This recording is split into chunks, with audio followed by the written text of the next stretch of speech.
नमस्कार मित्रों, जय जगन्नाथ। मित्रों, आज हम चर्चा करेंगे ईश्वर और ईश्वरी क्या होता है। जैसे कि भगवान का स्त्रीलिंग भगवती होती है, इस प्रकार ईश्वर का स्त्रीलिंग ईश्वरी होती है, जिसको निराकार ईश्वर कहा जाता है।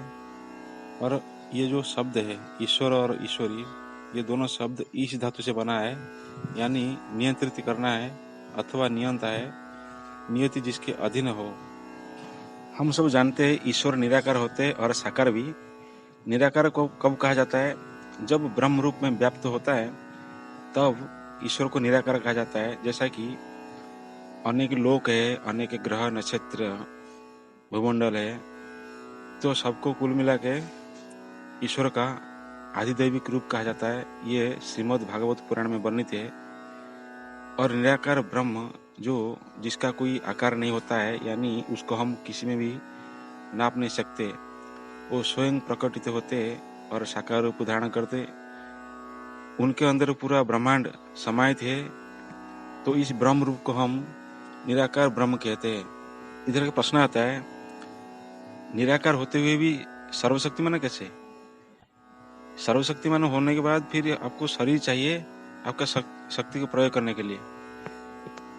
तो मित्रों, इस बात का उत्तर यही है, ईश्वर का शक्ति ईश्वरी होता है। जैसे कि गीता का 18 अध्याय का 61तम श्लोक में कहा गया, ईश्वर हो सर्वभूतानां। और यही बात भी मनुस्मृति में भी कहा गया है, परमेश्वर सर्व प्राणियों के हृदय में स्थित है। ईश्वर जो कण कण में व्याप्त है, इसका मतलब यह नहीं कि हर प्राणी ईश्वर है।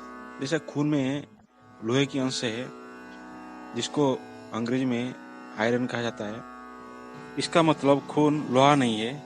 उसी प्रकार ईश्वरीय तत्व पंच महाभूत जो है, उससे बनी शरीर है जो ईश्वर के अंश है।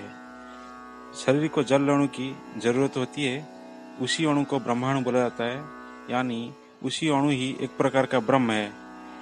ऐसे अनेक ब्रह्माणु है, ब्रह्म ध्वनि, ब्रह्म ज्ञान जो ईश्वरीय तत्व है। ब्रह्म की वजह से शरीर अस्तित्व में है। अहम ब्रह्मास्मि जो कहा गया, ये जो महावाक्य है, उपनिषद से आता है। सारे ईश्वर तत्व को संचालित करने वाला शक्ति को ईश्वरी कहा जाता है, यानी देवी शक्ति, प्रकृति, भगवती, ये सब नाम पे जाना जाता है। ईश्वर शब्द का स्त्रीलिंग ईश्वरी होती है। जैसा भगवान नारायण है जो ईश्वर है, यानी भगवान विष्णु जो ईश्वर है, तो भगवती महालक्ष्मी कहा जाता है। तो गीता का अध्याय 7 और श्लोक 4 में आदिगुरु शंकराचार्य भाष्य में ममो ईश्वरी माया शक्ति ही कहा गया। जैसे भगवान श्री कृष्ण ईश्वर होते हुए उनका योग माया ही उनका अंदर ईश्वरी शक्ति है। गीता का 4 अध्याय का 6 नंबर श्लोक में कहा गया, यद्यपि मैं अजन्मा और अविनाशी समस्त जीवात्माओं का परमेश्वर होते हुए भी अपनी अपरा प्रकृति यानी महामाया को अधीन करके अपनी परा प्रकृति योग माया से प्रकट होता हूँ। मित्रों, ये गीता का ये जो श्लोक कह रहा है, यानी परमेश्वर जो प्रकट होते हैं, उनका जो माया शक्ति है, उनका जो माया शक्ति जिसको कहा जाता है, वही होता है देवी शक्ति। उसी शक्ति के माध्यम से परम ब्रह्म परमात्मा भगवान श्री कृष्ण रूप में प्रकट हुए थे और राम रूप में प्रकट हुए थे। जितने सारे उनका रूप है, अवतार है, सारे अवतारों का जो सिद्धांत है, यही सिद्धांत है, बिना योग माया से कोई प्रकट नहीं होता है। कुछ नास्तिक लोगों का कहना है, हिंदुओं का जो ईश्वर है अनेक लोक में है, बहुत सारे लोग हैं, जो इतना दूर तो कैसे पहुंचता है।